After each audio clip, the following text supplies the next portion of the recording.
Hello সিনে lovers, India's biggest superstar অথবা world's biggest superstar, এটা নিয়ে প্রভাস এবং এসআরকে শাহরুখ খানের ফ্যানদের মধ্যে একটা তুমুল উত্তেজনা ক্রিয়েট হয়েছে। এই মাঝে চলে এসেছে কিংয়ের অফিসিয়াল অ্যানাউন্সমেন্ট, যেখানে দমদার ডায়ালগের সাথে দেখা গিয়েছে শাহরুখ খানের নিউ লুকস ডর নেহি দহশত হোঁ। তার যে ভয়েস ওভার ছিল এই অ্যানাউন্সমেন্টে, সেটা আসলে পিওর গুজবাম্পস দিচ্ছিল। আর এখানে বিজিএমের এত সুন্দরভাবে ব্লেন্ড করা হয়েছে যে বিষয়টা শুনতে শ্রুতিমধুর দেখাচ্ছিল। অ্যাকশন সিনারি দেখতে সেরকম একটা দমদার বিষয় ছিল। তো হ্যাঁ, শাহরুখ খানের জন্মদিন উপলক্ষে কিংয়ের একটা অ্যানাউন্সমেন্ট তারা নিয়ে এসেছে। তো টাইটেল অ্যানাউন্সমেন্টটি দেখার পরে সবচাইতে যেটা আমার কাছে ভালো লাগলো যে শাহরুখ খানের যে লুকস, এই লুকসে তাকে আগে সেরকমভাবে দেখা হয়নি। মানে পুরোপুরি সাদা চুলে তাকে একজন গ্যাংস্টার লুকসে, কানের দুল, ঘাড়ে ট্যাটু, এই ধরনের লুকস খুবই কমই দেখা যায় শাহরুখ খানকে। তবে এখানে অনেকে বলছে যে কিছুটা ছাপড়ির মতো লাগছে, বাট এই লুকসে তাকে আগে দেখা যায়নি। তো সেদিক থেকে আমার কাছে মনে হচ্ছে যে ভালো, as a gangster, as a action ফিল্মে শাহরুখ খানকে তারা কীভাবে এক্সপেরিমেন্ট করে। আর এখানে সবচাইতে যে বড় বিষয়টি যে তার ড্রেস কপির বিষয়ে আমি কিছুই বলতে চাচ্ছি না। ড্রেস মিলে যেতেই পারে যে কোনো অ্যাক্টরের সাথে, যে কোনো অ্যাক্টরের।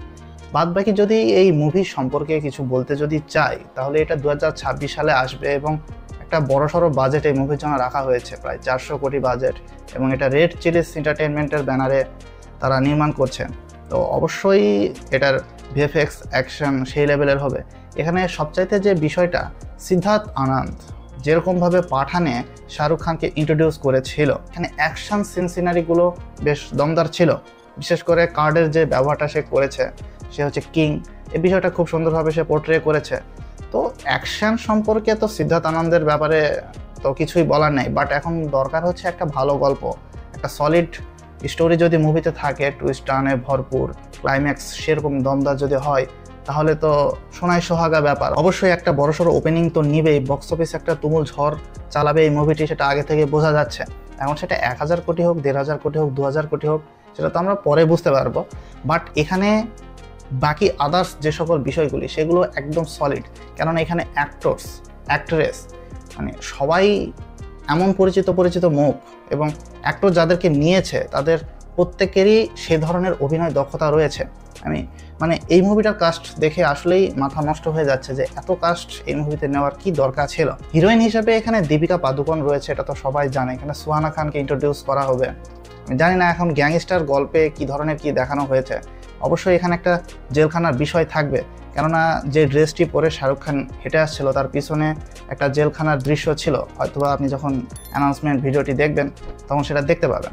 তো এখানে অ্যাক্টরগুলো, অনিল কাপুর রয়েছে, যিশু সেনগুপ্ত রয়েছে, প্রথমে আমি শুনেছিলাম যে আরশাদ ওয়ারসি রয়েছে, জয়দেব আহলাওয়াত রয়েছে, রাঘব জুয়েল, অর্জুন দাস, এছাড়াও এখানে এস.জে. সূর্যা রয়েছে। অর্থাৎ ভিলেনিয়াস ক্যারেক্টারগুলো বেশ দমদার হতে চলেছে।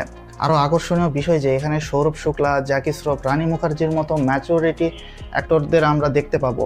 তো কিং মুভিটি আসলেই একটা ধামাকাদার মুভি হিসেবেই হয়তোবা আমাদের সামনে উদয় হবে। তো এখন বিষয়টা হচ্ছে যে বলিউড দিন দিন অনেকটাই চেষ্টা করছে তাদের লেভেলটাকে আপগ্রেড করার। বর্তমান সিচুয়েশন অনুযায়ী তারা চেষ্টা করছে তাদের মুভি ডেভেলপ করার। তো দেখা যাক আসলেই এটা কি সেই নেক্সট লেভেলের হয় কি না, হলিউড মুভিকে আসলে টক্কর দিতে পারবে কি না। তবে এই অ্যানাউন্সমেন্ট ভিডিওটি আমার কাছে বেশ ভালো লেগেছে, দমদার লেগেছে। শাহরুখ ফ্যানদের জন্য আসলেই একটা ট্রিট। আপনার কাছে কেমন লেগেছে তা অবশ্যই নিচের কমেন্ট বক্সে জানাবেন।